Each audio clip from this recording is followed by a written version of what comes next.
NYYST. Holla, why do they doubt the kid? I'm about to prove them all wrong again. I got a low tolerance, cause they don't even know what the problem is. It's me. You waiting on the boy to fail, then hold your breath and face your death. Cause you play the roulette with each step I progress, no less. Go ahead and place your bets. Cause we know where we at, we know we top tier. Cause all the hate that you bring, we know it stops here. I'm taking off like a rocketeer and stopping here. It's strange how they cannot see the future, but see profit here. Wait up, we gon' always win. Promise that that's not a promise, yeah, that is a threat. You know that I promise to bring the team commas. Welcome back. This is episode 442 of the NYYST podcast. We are live here on NYY Underground. I'm your host, Christian, and I'm with my co-host, Sem. What's up? Happy New Year. We are made it to 2025 and new fresh intro for the show in 2025.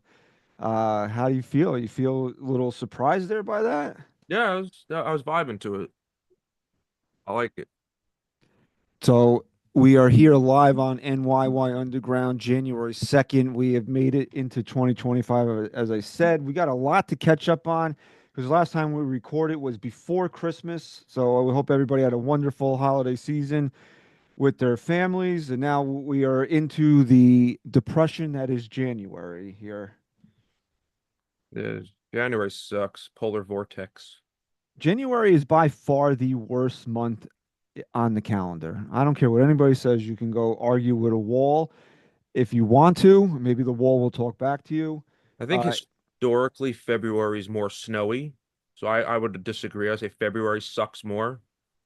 If you're talking from a weather standpoint, then fine. But just from a personal standpoint, I like February once we get around Valentine's Day. Not because I like Valentine's Day, because Valentine's Day is a made-up bullshit holiday, but we get spring training. We get we break through this 6-week cycle of darkness, and we finally see the Florida sunshine. The boys are on the field. We start to get to see some baseball again, and I the poach hope. your MLB network password, and I watch spring training while you're stocking shelf. Your what? I said I poach your MLB Yeah. thing. Yeah, Okay. and I watch baseball while you're at work. Okay. Well, you can do that if you want to. I do. I don't tell you. I just told you. I didn't I give you the password, so. I don't know. I think you put it in someplace, and I just copied and pasted it. Whatever, it's fine. I'm not really worried about it.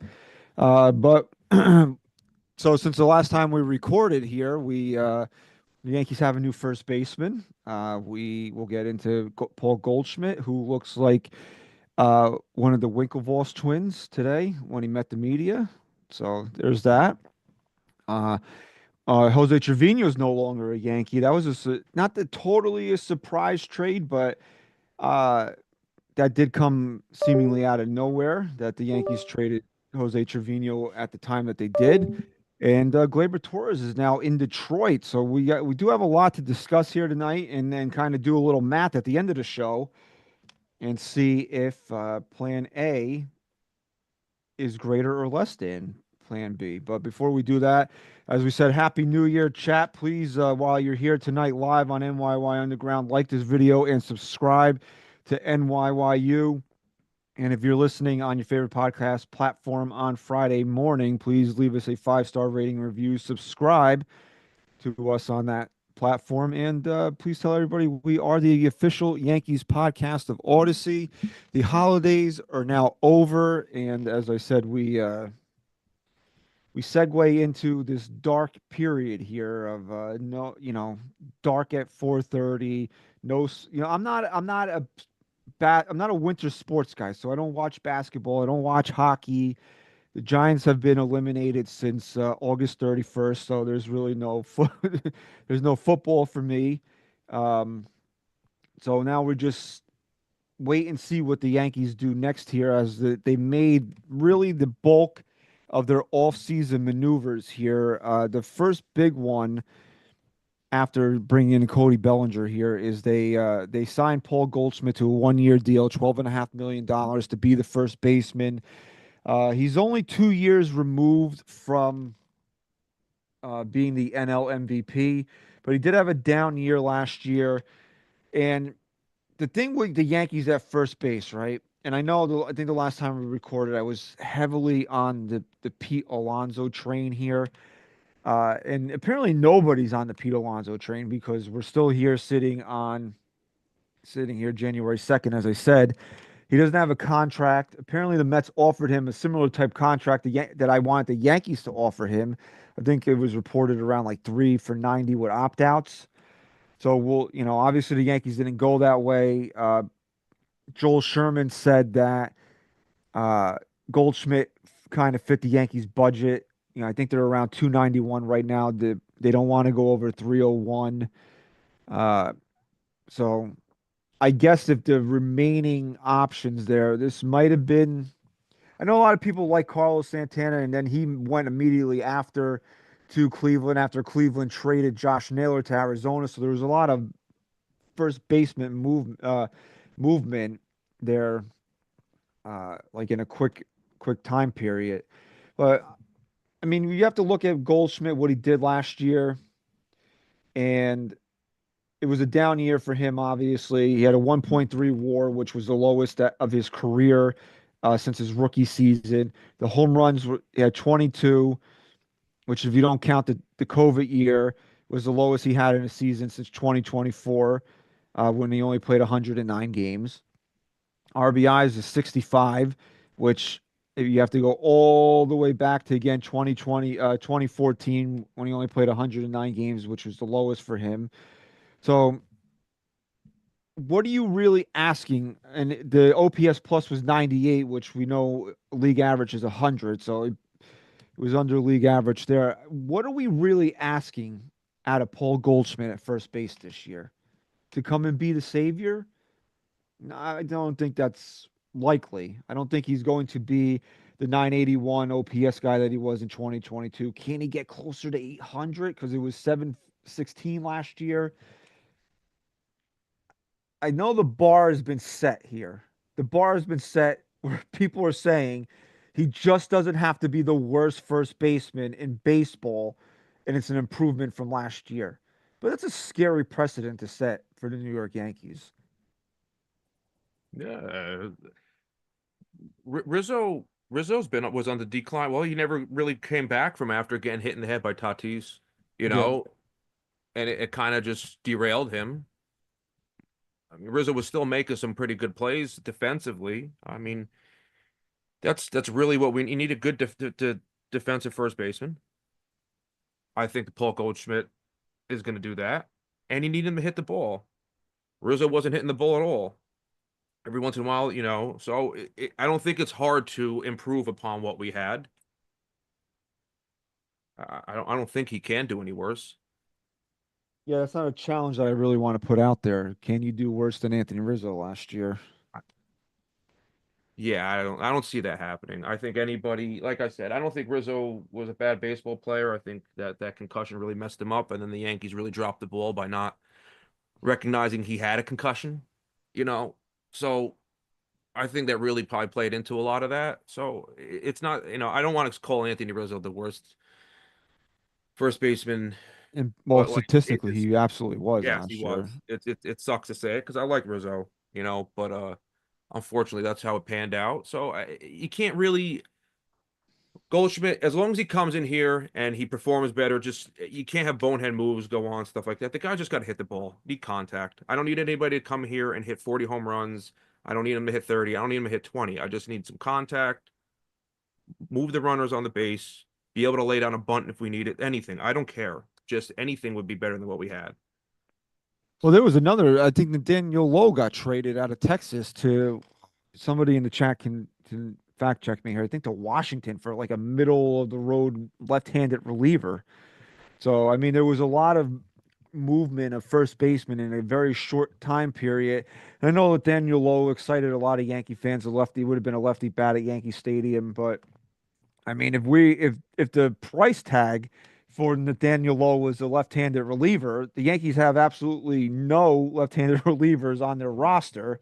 So that would have been a hard trade to pull off. But I say that facetiously because, I mean, I'm sure the type of player that they got in return, the Yankees could have probably uh, found something to Texas's liking. But look, Goldschmidt is a guy with a pedigree, and I don't hate the move as much as I initially did when I heard it. Now that we're, basically a week and a half, 2 weeks removed from it, uh, because it kind of, like I said, I made a reaction video to it. Like I literally went downstairs to open the door to get my food, took one bite out of my sandwich, and I'm getting text about uh, Paul Goldschmidt's a Yankee, and I just immediately reacted to it. But I mean, what are we, like I said, what are we really asking out of him? And I think this brings us to a bigger question. I know we already said we were going to do some math at the end of the show. I think we should do the math now, because the Yankees lost the right fielder that put up 40 home runs and a 989 OPS last year, right? So how did the Yankees replace that? And obviously they weren't going to do it all in one move. So now we have to look at the aggregate of what the Yankees have, and is that enough to cover the losses of what they lost in right field last year? Now, you have to look at it like this, right? If you get 20 home runs out of Paul Goldschmidt, plus, I don't know, I think Cody Bellinger, I really don't think this is out of line saying this. I think we can get 30 out of Cody Bellinger. And then does Dominguez come anywhere near close to his potential? Is he another guy? Can playing 150 games, can that get him to be a guy that hits 20 to 25 home runs? Is Anthony Volpe taking the next step now where he's a guy that hits around 265, 270 with 20 home run pop? And now Austin Wells being behind the plate 130 games a year. Does that get him to be now a guy that with 20 to 25 home run pop? Because if you look at this lineup right now, and people can call me crazy if you want to, you take away wherever Jazz isn't going to play, third base, second base. So let's say he's this, because I think Pete mentioned this in our group chat before we came on, that the Yankees, according to Jack Curry, the Yankees want or like Jazz at second. So let's say that third base is the black hole right now.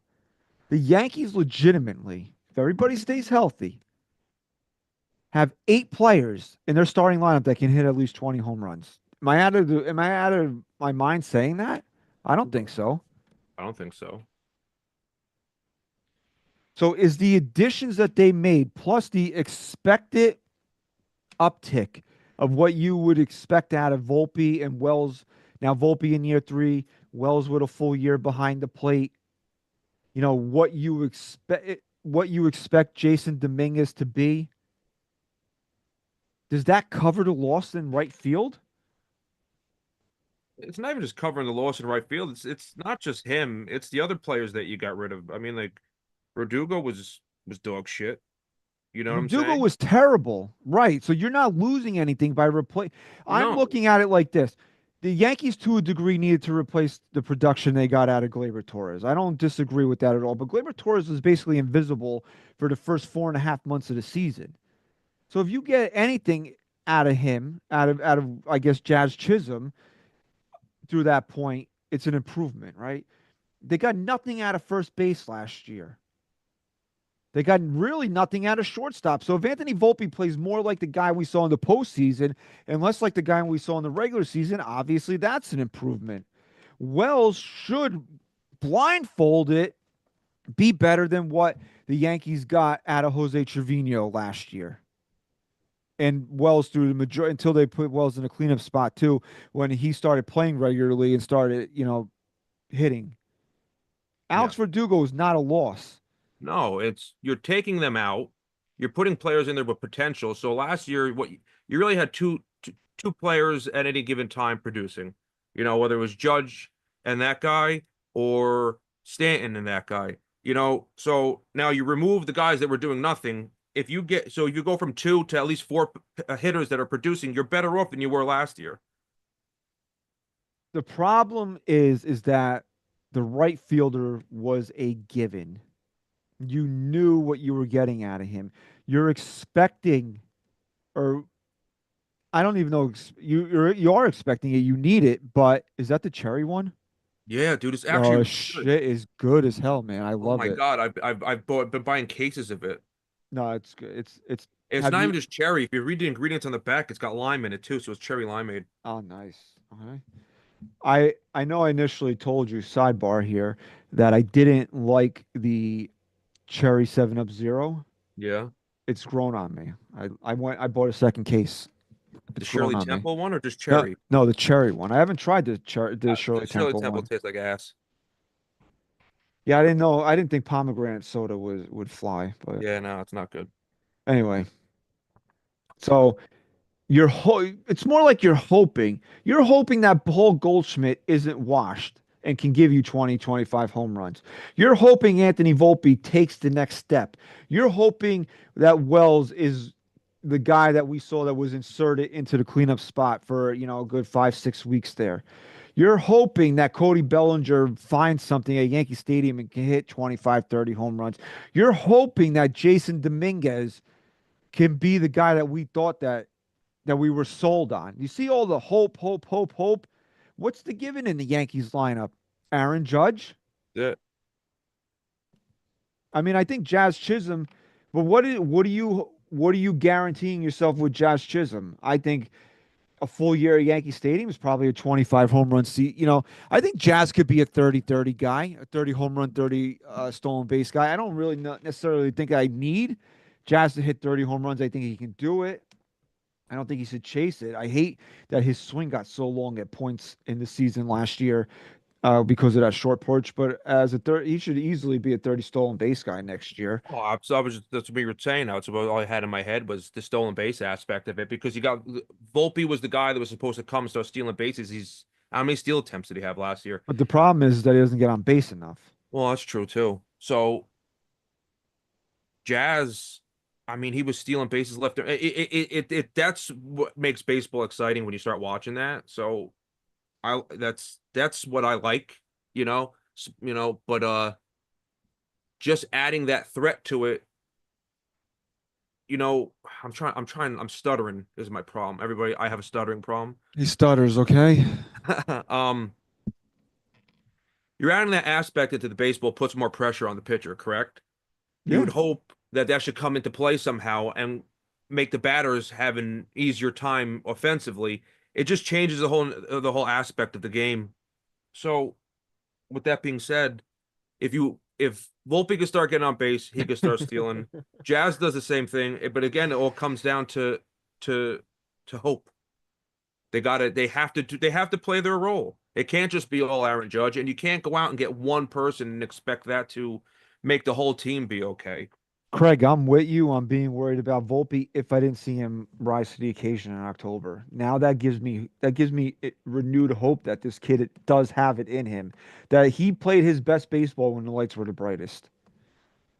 So, Yes. uh, but that's the thing. Like, you took a given out of this lineup, and I don't think the Yankees have done a bad job by any stretch of the imagination with this Plan B. I think this is as good of a offseason as you could have hoped that this team could have had given what they lost here. But the problem is that it's all predicated on hope now. And I think Aaron Judge will be Aaron Judge. I don't see a reason why he won't be Aaron Judge. I mean, for Christ's sake, the guy was one of the worst players in baseball in April and then had one of the, if not one of the, he probably had the greatest right-handed season that we'll ever see in our entire lifetime. That's how great he was last year. Yes. Do you see all the memes about the ball dropping and they kept putting in? I hope he saw him too, man. I hope he comes out motivated. But that's again, you want to do the math here. Okay, this guy plus this guy plus this guy plus this guy is greater than the right fielder. Fine. I will agree with you on that. But the problem is that guy protected, even though he batted in front of him, he protected Aaron Judge. Yes. Even if these other guys, we get the top level of hope here. Is anybody going to provide that level of protection to Aaron Judge? Honestly. And that's the thing that scares me the most. here. Is that Yeah. even if Cody Bellinger has a 30 home run season, Paul Goldschmidt has a 25 home run season, Jazz has a 25, 30 home run season, is anybody going to protect Aaron Judge the way that our previous right fielder did? No. But that's on Judge now to go out and do what he's got to do. He's supposed to be the best player in baseball. Prove it. You And don't I need to think piggyback off that guy. He did it. He broke the record without him. he did, but he was honestly in a year where he broke a 60-year-old record, he was actually better last year. Yes, That's a he was. fucking insane of a season that he had. Because there was always somebody on base in front of him. That's why his RBI numbers were through the friggin' roof too. Did he get hurt at all this past season? Who? Judge. No, I don't think so. Did No, he get hurt? And he didn't get hurt the year that he broke the record, right? no. Just Played on, the year in yeah, between. yeah, 23 when he ran into the wall. Yeah, and when he on his birthday when he was sliding into third or whatever. I think he was out for that too. I didn't remember if that was last year or not though. That was the year before. Yeah, that's right. He had that freak accident where he's He like in rolled. It was his Minnesota. birthday, and I was watching it, and because that's why I had my neck surgery, so I was home. I was watching everything. It was a day game, and he was sliding into third. I think he like rolled over himself, or he dug in. And then you have to look like I think a lot of mock lineups think Judge will bat second this year. How does that affect again, who's hitting in front of him now? Jasson Dominguez, Anthony Volpe. I mean, those are probably two of the most likely options. It's not like you had a guy that had a 420 on base percentage batting in front of Judge that's going to be on base all the time too, where you have to pitch to Aaron Judge. I mean, these are things that people don't think about. That's why, yeah, the contract is absurd and it's probably going to age poorly. I'm not going to deny that. And I would have gladly taken it here, aging poorly here. But again, you look at the additions that the Yankees have made, are any of them truly going to have the impact of bringing this one guy back? And it remains to be seen. Maybe the sum is greater than the whole. How's that saying though? The sum of the parts is, or the no, I'm I don't stuttering. know. I can't think of I'm how not old enough to know that. it's like basically like the sum of the parts is great. Once it's together is greater, and then if they were individual pieces, somebody can come up with the expression. I know what I'm trying to say, but maybe that's the case. Maybe once all the puzzle pieces together, it's just greater than if you're looking at these guys individually. And I guess the one guy that you could really look at to really protect Judge is Stanton. But again, I'm not even expecting or asking Giancarlo Stanton to be in the lineup every day. I'm not honestly. If we get 110, 120 games out of Stanton this year, I'll do fucking backflips, man. The He's sum of one is better than the other. The whole is greater than the sum of its The parts. whole is greater than the sum of its parts. There That's you it. go. I knew. There we go. I I don't know what that means, but okay. I'll agree with you. That means that one plus. If you're worth one and I'm worth one, but when we're together, we're worth three. That's basically what it means. Oh, okay. Listen, if it's hard to replace him. The big if is Think of it like the Megazord, right? Think that's of it funny like because I have a piece of Mecha Godzilla in my hand. I'm fidgeting. that's not the same thing. It's close. Godzilla and the Power Rangers are close. Bro, they Oh, fight each other in a comic book. I'm sure you got excited over that. No, I'm saying the Godzilla. That's like was your first toy. You carry that thing around forever. Got them all over my room. So yeah, like it's Stanton. He's gonna have his calf pull, his bicep tendonitis. He'll miss 40 games. Just as long as he's ready on October 1st. I think that's all we're really asking out of Yeah, Giancarlo Stanton that's all here. you bank on him for. Do you think that Dominguez how much do you think Dominguez could really contribute? Do you think he could be the next Aaron Judge? Do you think he has the potential? Because that's what he's been made out to be all these years. They talked him up, talked him up. Is he going to play? I mean, the thing is he going to play well enough defense out in center field, which I think the Yankees probably think he's most comfortable out there, and Bellinger can play left field, no problem. That he'll be able to stay in the lineup, and you hope so, because then, I mean, the idea of what Dominguez can be versus playing Trent Grisham is just, it's not a thought that I want to have in my head Well, the old right fielder wasn't that great at right field. We're all okay with that. because he was such a phenomenal hitter. So can Dominguez be a phenomenal? He's a power bat. I mean, the guy can mash the friggin' ball. Can he do that? I think last year was such, yeah, I mean, like I said, I think if he's healthy and he plays every day, I don't think it's asking a lot for him to hit 20 plus home runs next year. I mean, if Dominguez could live to be his potential, or just 75% of his potential, or what he's been made out to be, I think it's problem solved. I think that's a humongous addition. You just got to hope that he actually plays. That they actually, how do I know that I'm not going to turn on baseball and he's gonna be at Scranton? I'll be pissed. I don't think it's going to happen, but like in the back of my mind, I have anxiety about it because I don't doubt some of the shit that they do sometimes.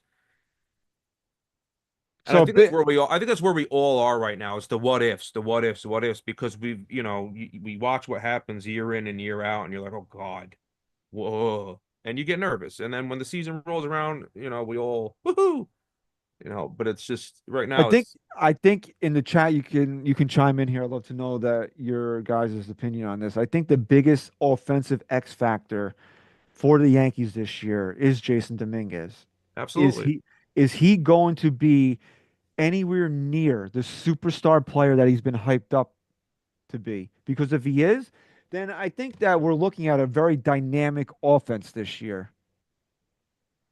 That is one that is a lot younger and more athletic than people are going to give it credit for, and one that can score runs in a lot of different ways. And this is a narrative that I've been hearing the past couple of weeks too, that the Yankees they're going to be so boring this year. So boring. Why? Because they're not going to have a right fielder that dances after every pitch. And I'm not knocking the guy. I was entertained by it last year. And like I said, I wish that he was doing it for us again this year. But is that why you're going to be bored? Because the Yankees win 95 games this year and are back in the World Series. If watching them play baseball is like watching paint dry, who gives a shit?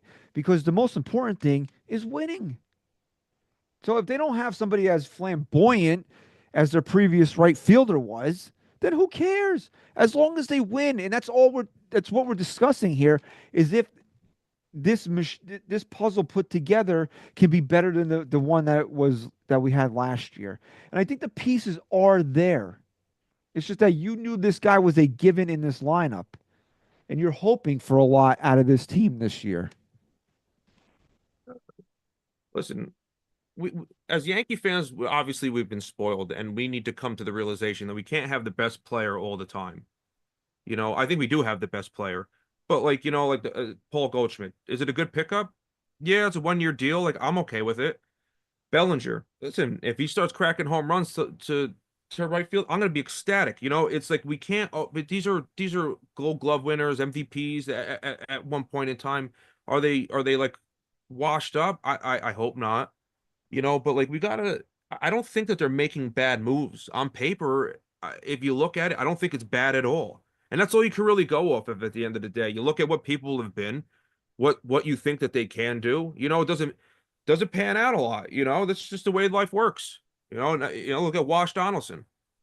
I really think, honestly, out of the two offensive players the Yankees brought in here, I really think Cody's going to bang this year. I really do believe that he's going to have a big year playing for the Yankees and being in Yankee Stadium. I really truly believe that. Well, I And think he he's wanted to be. He and wanted to he's be here. still He he's wanted to still be here. and what? He's only 29, I think, right? Yeah. So I don't think he's done, man. I think, he's had some injuries and, but, things have happened in his career. I really think this is going to be a big year for Cody Bellinger. Do I think he's going to be 2019 MVP Cody Bellinger? No, but would it stun me? Not to say would it stun me. I would expect him to, when we're sitting here talking about who on this team should be an all-star, I really honestly believe that we're going to be discussing Cody Bellinger.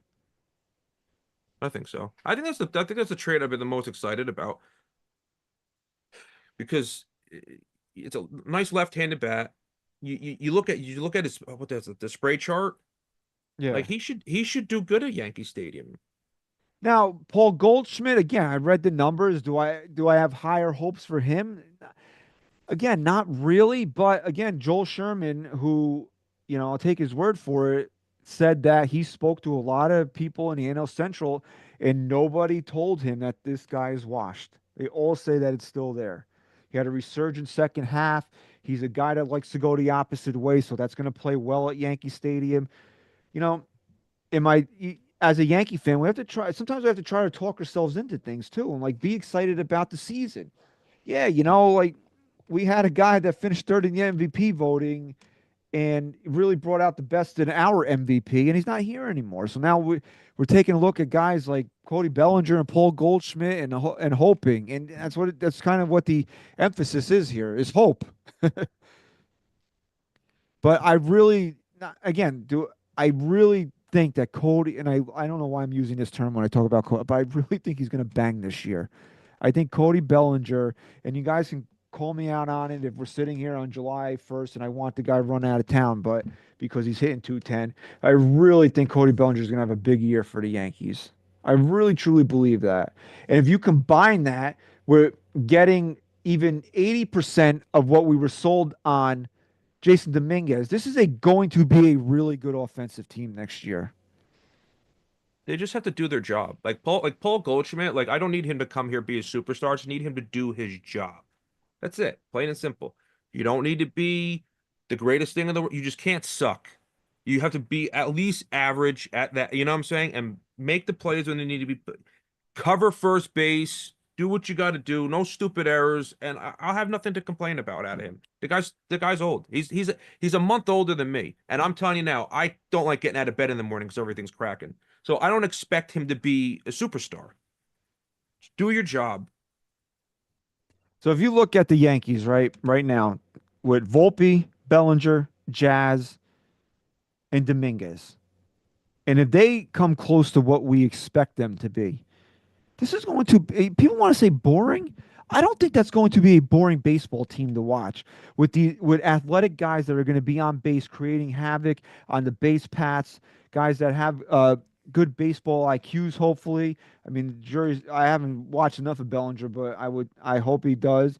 And Dominguez and Volpe, hopefully they don't get Yankeeitis in that regard there. But these are young athletic guys, man, and if they can be close to guys that are getting on base at a 30 to 35% clip, man.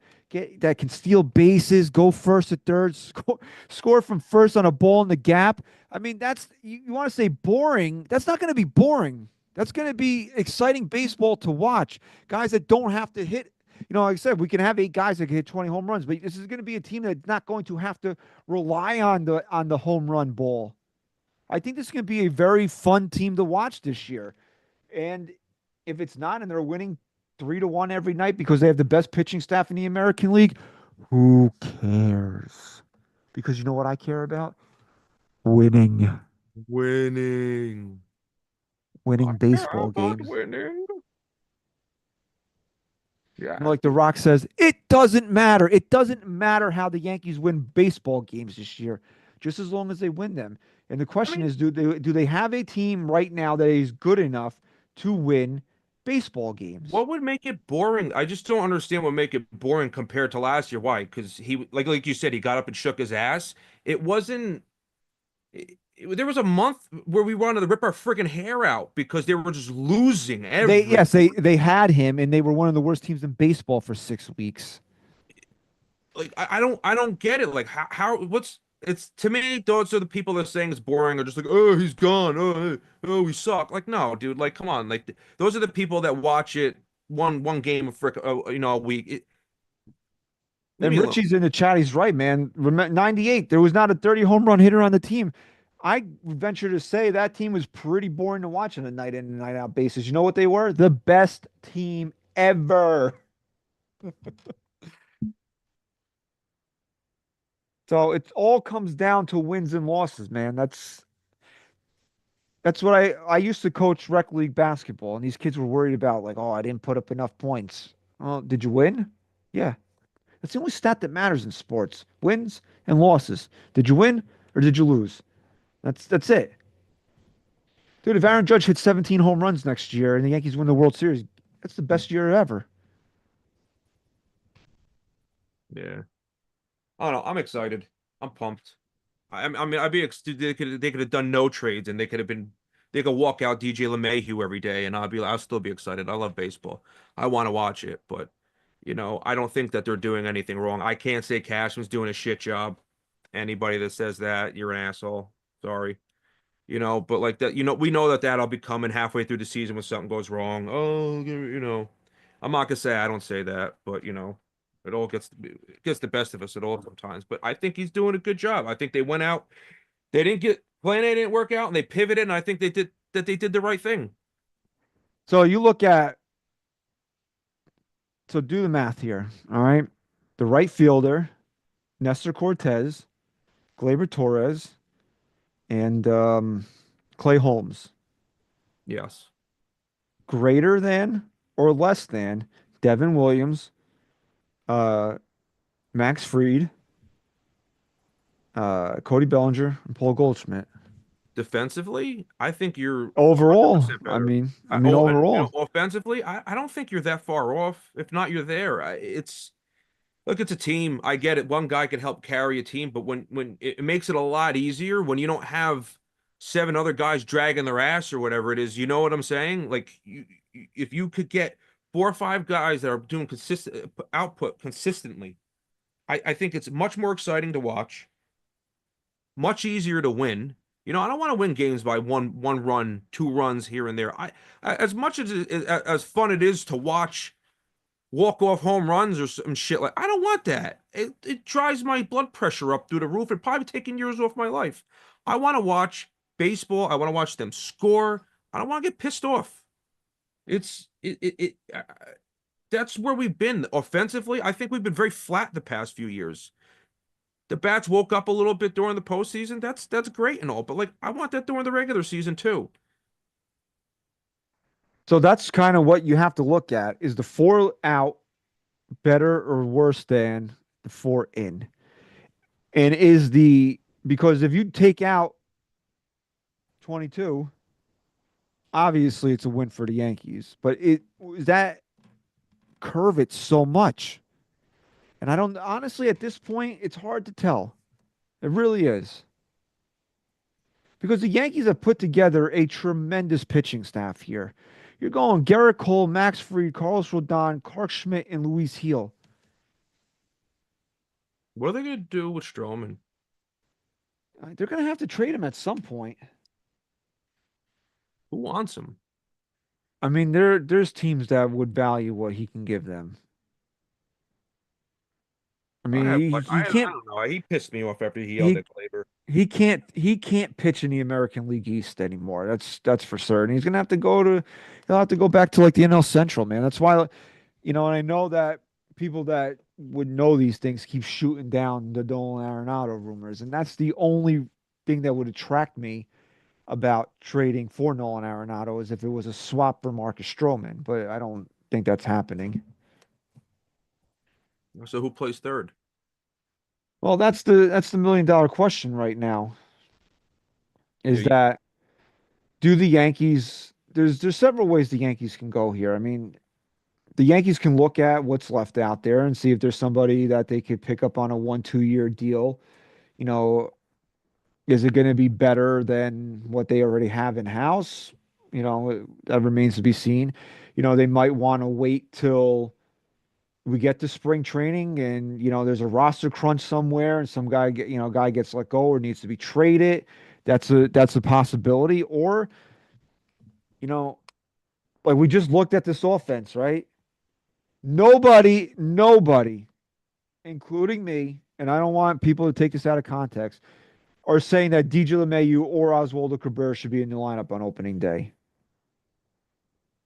But do the Yankees look at it like we can get through the first half of this season with either of those guys playing third base and see what might become available at the trade deadline? The issue with that becomes with the additional wild cards now, everybody thinks they're still in it. There's only going to be a handful of teams that are so bad that they're not going to be in it. And are any of them going to have an infielder that you're interested in? You see the asshole that said that they should trade Volpe and someone else for Bo Bichette? You're not doing that. Did you see it? No, but did you see like this is I do a lot of like I searching didn't on the I internet. I read a didn't lot of s- comments on social media. I didn't see that, but Yeah, that's a big one. uh I believe Bichette's coming up on a walk year as well. You're not trading Oh Volpe. yeah, it's 1 year of control and he's gone. It's a mock trade to someone And I think he had a very proposed. and for him, I think he had a down year last year, so it's not something I'd be looking to do. No, I think he was hurt too. I don't know. So I don't know. Everyone, what do you think about Vlad? Because I think a lot of people are saying too that's why they went 1 year deal on Goldschmidt. They didn't want to I don't go know. any. Keep bringing up Murakami, man. I know that's something that might excite Yankee fans too. Coming over from Japan next year.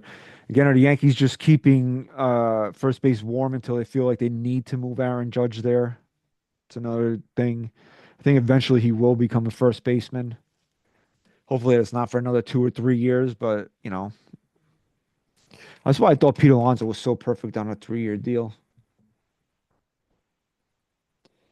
Yeah, I know a lot of people are still thinking that they're hoping on Alex Bregman. I'm not. I wouldn't touch Alex Bregman with a 10-foot pole. no. He's a pull hitter that benefited from the Crawford boxes in Houston, and I don't see his power playing to Yankee Stadium. And Plus, again, you're going to want to tie yourself down unless he's willing to take, that Pete Alonso type deal that I was offering, put 3 for 100 in front of him, give him an opt out after this year. That's something I would say probably be more interested in that than giving him 7 years at, 180, $200 million or whatever he's probably looking for. I feel bad for Pete Alonso. He really shot himself in the foot. He should have taken that extension. Hey, well, Oh well. sucks for him, right? Yeah. So That's is that something the Yankees look at and say, hey, listen, there's nothing really attractive out here right now. We don't want to lock up Alex Bregman to a long-term deal. Do we just go with what's in house? Maybe Peraza shines in spring training. He wins the job, and they just go with it until the trade deadline. But that's risky. That's a real risky thing. I mean, you could probably go scroll the teams right now and pick out the 4 or 5 of them that are going to be out of it come the trade deadline. And then everybody else will be within 5 or 6 games and think that if they make a trade, they'll have a shot. So it's tough, man. The Yankees need a couple of things here. They need to fill that hole wherever they don't want to play Jazz, and they need a left-handed reliever. They can't go into the season with no lefties in that bullpen. That's why I don't understand. I'm not trying to make a big deal out of Tim Hill, but why is Tim Hill not a Yankee right now? Yeah, that's been bugging me a lot. I thought that would have been one of the first moves that they made. So the Yankees like Tim Hill. Tim Hill likes the Yankees. What are we holding out for? How much money could Tim Hill possibly be asking for? You can't give him 1 year, 2.5 million, or give him like an option for 26 or something. Jesus, I'm sure that'll get done. I I don't can't. like. They need a lefty in the bullpen. Andrew Chafin. I'd rather have Tim Hill here, to be honest with you. I mean, if we're nitpicking little shit like this, that's the move I would go to. He's Tim Hill was as valuable as anybody in this bullpen in October. I know he pitches to contact, but he's got the best one of the best ground ball rates in baseball. And if you're playing guys in position in this infield that should play well for the Yankees, I don't know. That's just something I would just call up Tim Hill's agent and be like, how do we get this done? Can we please get this done? You like me, I like you. Let's go on a date. Yes. So Uh, the other things that happened while we were away here is Jose Trevino got traded. my God. Bye. Look, honestly, the way I look at Jose Trevino here, and I know people were like crying on social media, He cares. He went to his kid's career day in his full Yankee uniform. You know what? That'll be a memory his child will have for a lifetime. He's an awesome dad. He just sucks as a baseball player. Okay. Yeah, And I hate to be blunt about it, but he had no purpose here. And what he was a security blanket for the Yankees every time that Austin Wells would struggle, that they would be like, oh, let's go to Jose Trevino. You even saw it in the postseason. The fact of the matter here is that Jose Trevino can't hit. He can't throw anybody out. No, he yeah. frames pitches. Great. He does one thing. Oh, he does one thing well. The the Red Sox broke their franchise stolen base record on Jose Trevino. Like that's not like something that you want to say is that the Red Sox have their stolen base record against the Yankees. That sucks. The fact of the matter is, and honestly, the day that Brian Cashman dies, and they have to think of a eulogy for him, how to highlight all the accomplishments in his life, right? This is what I would if I'm still around and I get to, you know, have a say in the matter. I would say you have to mention the Jose Trevino trade, the one where they got him. The fact that the Yankees got a guy that had an all-star caliber 3 months because he made the all-star team in 22. The fact that they got a guy that played an all-star level for 3 months and won a fucking platinum glove for Albert Abreu should go in Brian Cashman's eulogy. That you were able to turn that type of a performance out of Albert Abreu is one of the great general managerial jobs of all time. But like Cinderella at midnight, it turned into a pumpkin real fast with him. Yeah, after the All-Star break, he fell off the face of the earth. Because the problem with Jose Trevino is that he's not a starting catcher. He was never a starting catcher in Texas. And once he started to get the innings piling up on him, you saw he got exposed and he just didn't hit as well. He got tired. He had the injury. And now there's a better player here. And the thing that I love the most about the Jose Trevino trade is not necessarily what they got in return because it's Cruz, right? Is the reliever they got for him? I believe that's his name. Oh, they got two people for him. They got a backup catcher and a reliever. And I think this reliever, Fernando Cruz, I think his name is. I don't have it in front I of me believe now. it was what it was. I'd have to look it up. The whiff rate in K per nine is friggin' ridiculous. And you get him in the Matt Blake factory. I wouldn't be surprised if this guy is one of the biggest weapons coming out of the bullpen come August. Let's see. Jose Trevino. But the thing I love the most about the Jose Trevino trade is that the Yankees Fernando are, Cruz yeah, and and Alex Jackson. Alex. Yeah, it's cutting off the last name. Yeah, just so. Yeah, I mean, so again, is he here for organizational depth? Is Jackson here to be a guy that would be the backup, which is not a threat to Austin Wells? Who knows? It remains to be seen. But I like picking up a guy like Cruz with the tools that he has. Um, the K per nine, the whiff rate. You get him in there to learn how to, again, these guys working with Matt Blake, as we've seen what Matt Blake gets with some of these guys. That could be an extremely underrated trade the Yankees made here. But the bigger picture here, why I love the Jose Trevino trade so much, you're fully committing to Austin Wells as your starting catcher in 2025. Yep. And I Yeah. think that's the most important thing that the Yankees can do is committing to Austin Wells as the catcher. There's nobody here, not that I believe or you believe or really anybody should believe Jose Trevino to be a threat to Austin Wells, but we know how the Yankees operate. And when they have these veterans sitting around, when younger players start to struggle, here, Well, Austin Wells go play. was catching, and then as soon as Trevino came back from injury, they tried to. Yeah, and they bullshit you and said that it's not going to be a platoon, and it turned into one. That they were, even though you can't really platoon a righty with a lefty and give them equal playing time because that's essentially what the Yankees are doing there for a while. But the Yankees have told you now that Austin Wells is their guy. He's the starting catcher, and there's nobody here that's going to challenge him for that job. I'm excited to see him play this year. And I think I forget who said it, but somebody brought this up. It might have been Corey Kluber.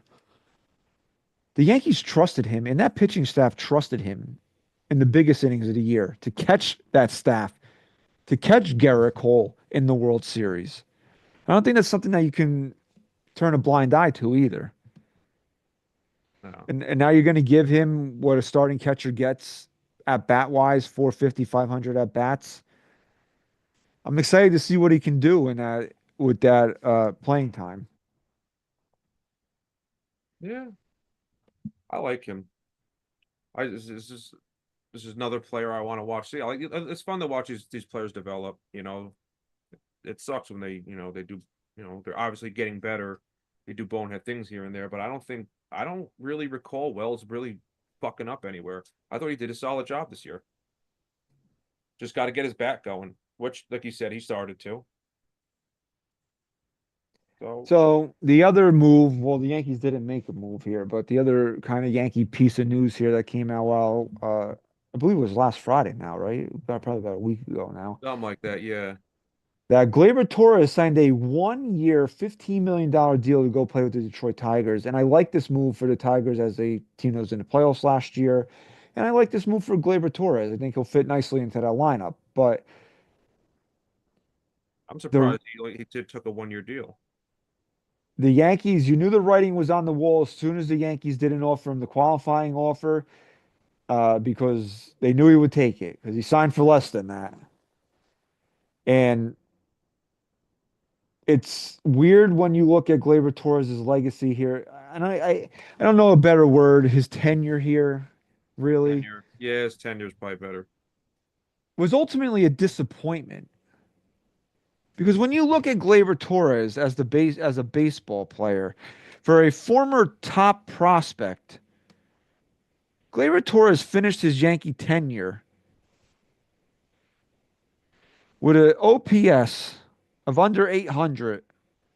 His OPS for his career 774. 774. 774 for a guy that once hit 30 and we're gonna say juice balls here. Hit 39 home runs in a season. A 38. guy that when things weren't normal, I guess you could say, it affected him. It really did. In 2021, when the Yankees moved him to shortstop, he had his worst year of his career. He had a 0.8 WAR, which was the lowest of his career in 2021. He had 9 home runs that year. Yeah. He had an OPS plus of 93. Gleyber's never had an OPS plus under 101, which was this year. 93. That's when they moved him to shortstop. And he was so bad it changes the whole organizational plan of what they were going to do there. And that's how we got IKF in 2022. Changed everything because he was so bad there. And you know when his second worst year of his career was? This past season, when he was playing for a contract. Yes. And he choked it all away. You couldn't find this guy for like 4.5 months. Credit to him. Showed up at the end of the season and was one of the premier players for the Yankees in the postseason in 2024. How many consecutive games did he get on to start a game with either a hit or a walk? Oh yeah. It was almost automatic. It was basically almost automatic that Gleyber Torres was going to start the game getting on base. I think it was like 7 out of the first 8 games. Yeah, it was wild. Him and 22 were on base every game to start. Just highlighted how bad Aaron Judge turned out to be, but Yeah. Oh. The problem with Torres, listen, well, the past 2 years he led the league though in errors. yeah, he did. I mean, like defensively, he just wasn't there. That sucks. Like you want to go back to like, oh, you don't want to have the worst first baseman in all of baseball. It's like, you're replacing him defensively. You know what I'm saying? It's like almost the same thing. I think anybody at that point now becomes an improvement. Because it all goes down to like, then you got like I said, I didn't like Stroman when he yelled at Gleyber, but like you see the shit that Gleyber was doing, his team's clearly getting frustrating with him. That's got to trickle down into the gameplay somehow. The guy's loafing it to first base. He wasn't running. He got sat. Did he cry too? I know Rodon cried. Did Gleyber cry?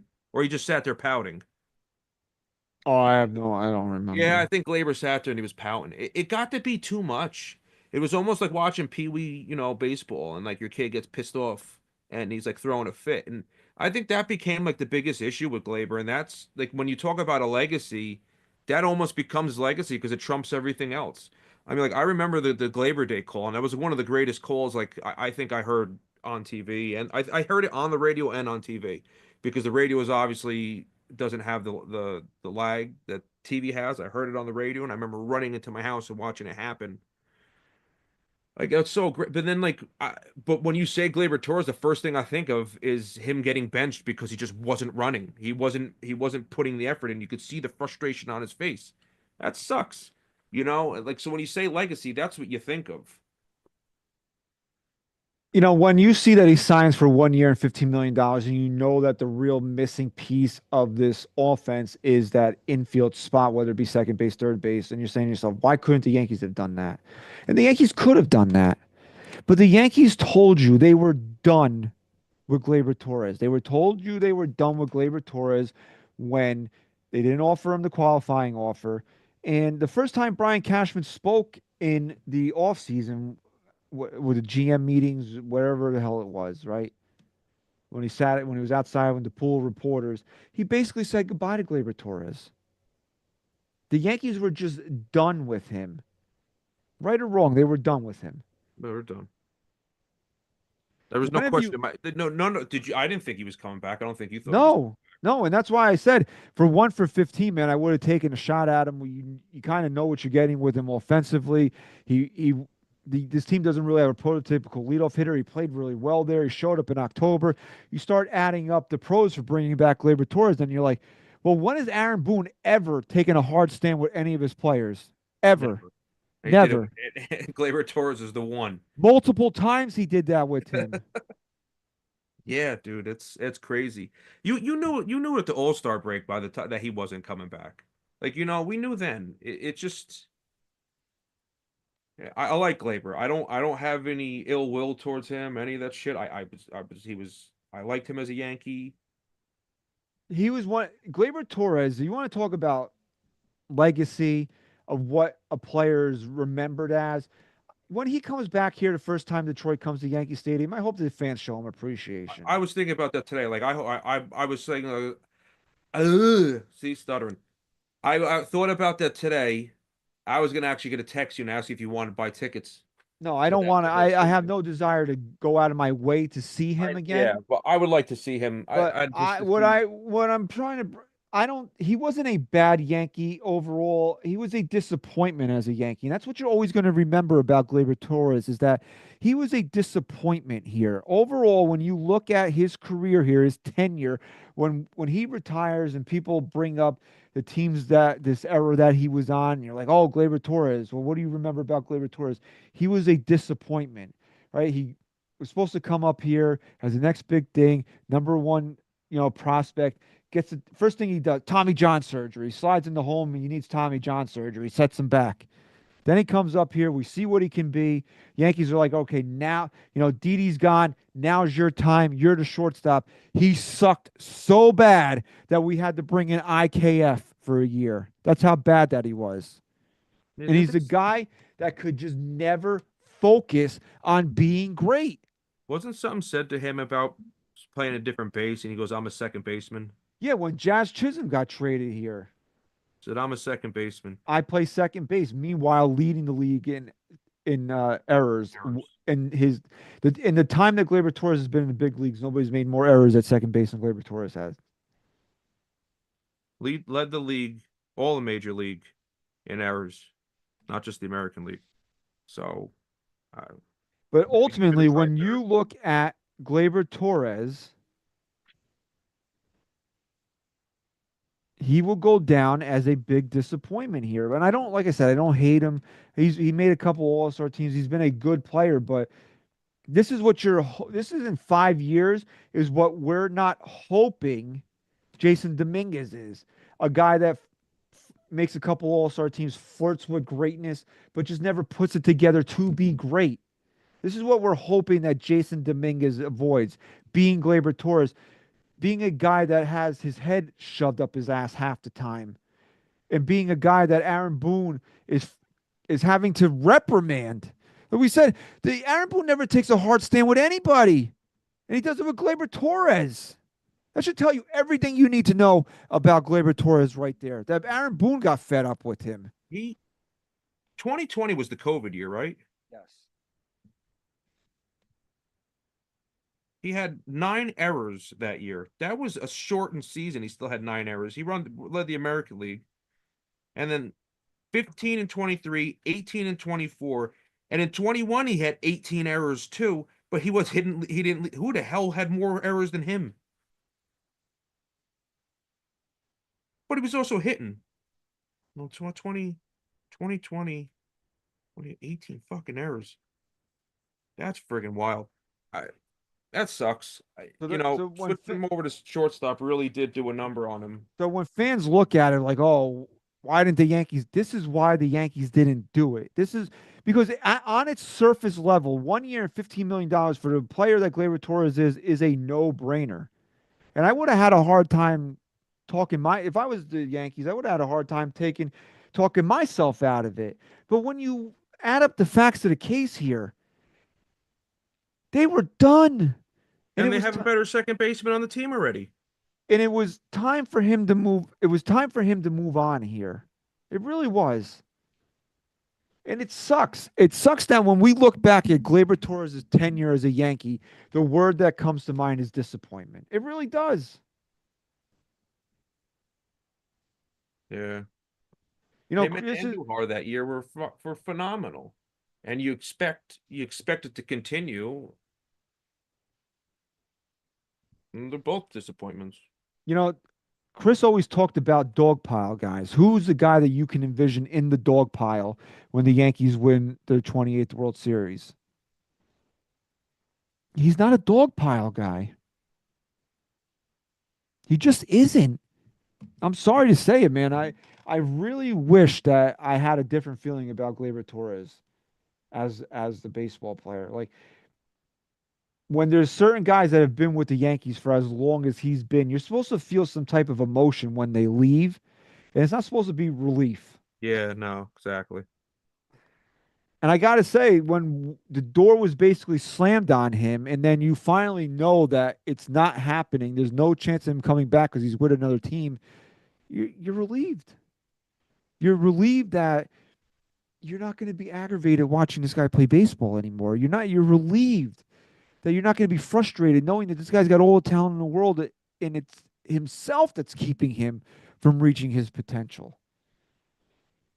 And you talk about writing eulogies, and I said it in a joking manner in regards to Brian Cashman getting an all-star player even for half a season for Albert Abreu. But when you're writing the eulogy on Gleyber Torres' Yankee career, and the words you want to use is disappointment, that's sad.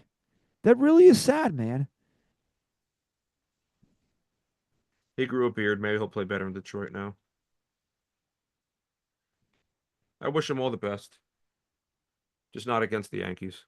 I just don't know how he's all. I mean, look, if he wakes up and he's a guy with his head on screwed on straight, but AJ Hinch is not going to take his bullshit either. So I mean, no, yeah, it's going to be tough, man.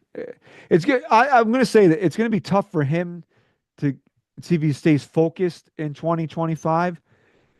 It's going to be weird as hell watching him play in a Detroit Tigers uniform, though. I will say that. It's going to be weird the first time we see it. Whatever. Just the guy. I like him gone. It don't matter. Jazz will play a better defensive second base. We hope. But that's the thing about Gleyber Torres. He didn't play defense well. He's not athletic. you banked on him being a great hitter, and he just never reached that. So it's a loss, but it's not one that's going to that you're going to sit there and say, wow, if the Yankees don't get back to the World Series, you're not going to sit there and say, well, it's because they didn't bring back Gleyber Torres. No, but so like it goes back to what you said. Is the team better? So what are you giving up? You gave up Clay Holmes, gave up had the most blown saves, right? Led the league. Torres led the league in errors, and Volpe, Rizzo, one of the worst first basemen, if not the worst first baseman. All three spots upgraded. The team should be better. Defensively, they're going to be better. I mean, you would hope that Dominguez was just in his own head. Again, this is now you're talking about you don't want Dominguez to be Gleyber Torres, and now I'm going to say this: you just hope that he was in his own head a little bit last year, trying to do too much, coming back from Tommy John, coming back from the oblique, knowing that the Yankees were kind of putting a lot on him to take over for Alex Verdugo because Alex Verdugo was so bad. He never really played left field, and yes, there is a difference. I know a lot of people don't. It's not playing baseball in real life is not playing playing baseball in a video That's game true. where just because you had I would play first baseman at third base just because I had two guys that I wanted to play in the lineup and it didn't cost you games. And whereas in real life that will cost you baseball games, you know. So We don't get like a sample of Dominguez. if We he don't. plays center field, is he more comfortable there? You got we Dominguez needs to get the start, and we need to actually watch him as a player. Because like when I watched him play and he was running after the ball, it almost looked like he didn't give a shit. But like I don't know his mannerisms. I don't know what his face looks like when he's actually trying to play. It's like we don't know. It's just and like you said, you're running one way opposed to another. Your field the cover it's different. The Yankees. We look at this lineup again as we try to round out the show here and close out this episode here. Is that are the Yankees better offensively than they were in 2024? Even with Offensively. even with this hole that they have, we'll just say at third base right now, because I think, based on what Jack Curry said that they want to play Jazz at second, but we'll just say for argument's sake, third base. Are they better this year? I think they have the potential. Honestly, they have the potential to be. They really do. And they could have two. And I talked about Jazz being a 30-30 guy. Dominguez has the potential to be a 30-30 guy himself. He does. You can't say that he doesn't have the power to hit 30 home runs. Oh, he has the power, yeah. And gets on base enough, he should be able to steal 30 bases. The Yankees could have three guys in this lineup that can steal well over 100 bags in Dominguez, Volpe, and Jazz if they all get on base enough. I would think Cody's going to take some chances out there. That's why, losing one player isn't going to sink the Yankees. Losing one player doesn't make the Yankees boring. They put together a phenomenal pitching staff here. They put together an offensive team that could be a lot more versatile. And defensively, they should be a lot better. Why did the Yankees lose to the Dodgers in the World Series? If we really break it down here, why did the Yankees lose to the Dodgers in the World Series? Their defense sucked, and their offense was a little lackluster. The Yankees really did enough offensively to win some of these games here. They really did. Because their pitching, which was a strength and really held the Dodgers down, is now better. Okay, so look at that part. Defensively, the one big play here that really set the wheels of game one in motion is the ball coming in from right field to Gleyber Torres, where it wasn't corralled properly, and Ohtani gets an extra base, which leads to the tying run. Neither of those players are on the team now. Yes. And I get it. The center fielder dropped the ball.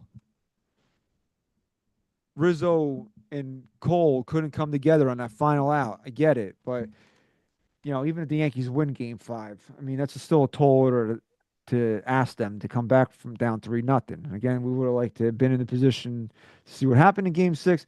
But the wheels were already set in motion here. This team's going to be a lot better defensively. This team's going to be, I'd be stunned if they don't have just based on the names we see on paper, the best pitching staff in the American League.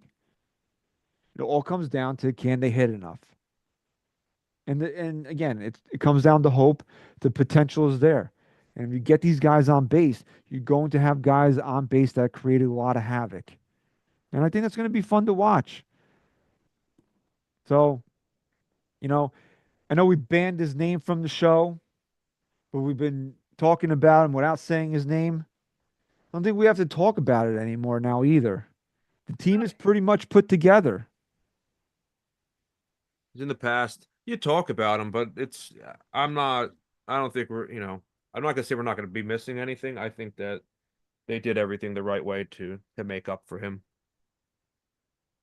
Onwards and upwards. Is that what they say, Mister Sayings? Yeah, no, that's definitely an expression, is onwards and upwards here. So there's things that we need to leave in 2024. I think all Yankee fans listening to me, watching us right now, leave that guy in 2024. Stop thinking about him. He's not here. He's not coming back. Focus on what is going to be put on the field on, what is it, the 27th? Is that opening day? March 27th. March 27th. Who's going to be on the field on opening day? Maybe His team. me. That'd be a fun post game episode.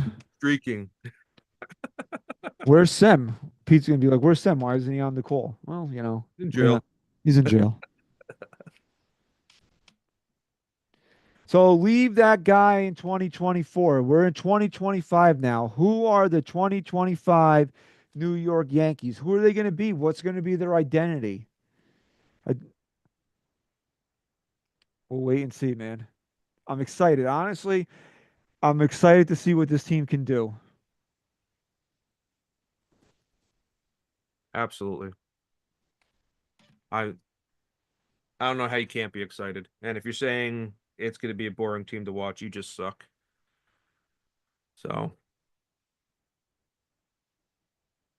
Yeah, I mean that's the thing. The Corbin Burns, again, we didn't talk about this. Corbin Burns went to Arizona. The American League has lost a lot of significant talent in this offseason. Whereas the Yankees are the only ones. Boston got Garrett Crochet and Walker Buehler, which their starting staff is going to be pretty good as well. But nobody has closed the gap on themselves and the Yankees in the American League. This is still the Yankees league to win until somebody proves otherwise. The Yankees still should be looked at as the favorites in the American League. You shouldn't be down on this team because one player didn't resign here. This is still a very good baseball team that could surprise a lot of people. How much of a surprise can they be? It remains to be seen, man. But I wouldn't sit there again. Leave that in 2024. Can the 2025 New York Yankees repeat as American League champions? Can the 2025 New York Yankees clean up on the things that kept them from winning a World Series? I think they already cleaned it up. So, positivity. It's going to be a good season. That's the I don't have any idea what the hell this dog is doing. You ever watch your dog and wonder what the hell they do? Like why they're doing what they're doing? My dog ripped his ear open hunting the other day so bad. There was blood all over the place. And when we found out what it was the smallest cut you've ever seen.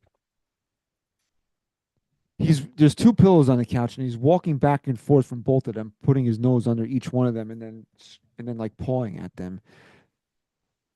And then now he lays on top of my laundry. Thank you. This is what happens when you don't have any human friends. Yes. All right, chat. So we'll close out the show there. Thank you, Creed, for sidetracking me here. So we want to thank you for joining us on the first episode of 2025. Happy New Year to everybody. If you're still in the chat tonight, please like and subscribe. to NYY Underground here. Big things coming in 2025. I'm excited for the season, man. I'm imploring everybody, just be excited, man. Like, this is what we have to look forward to. If you're going to be down in the dumps because somebody, oh, we got a super chat to close the show here. I'm just getting ready to say goodbye, and somebody popped in. Kyle Malay, what's up, brother? Happy New Year. Let's have a great year. Yankees will be in the World Series again. The American League is so bad. The Yankees have put together the best team. Absolutely. So I agree with you 100% there. I said, man, just because one guy's playing in Queens now is no reason to be like fucking Eeyore. Hi, guys. Yeah, I guess I'll watch the Yankees, guys. This is going to be a good baseball team. It's going to be a good baseball team that you're going to sit down at 7:05, be excited to watch every night. We still have the best player in the fucking world playing for us. We have the best starter every night, every single night, except for when Carlos Rodon starts.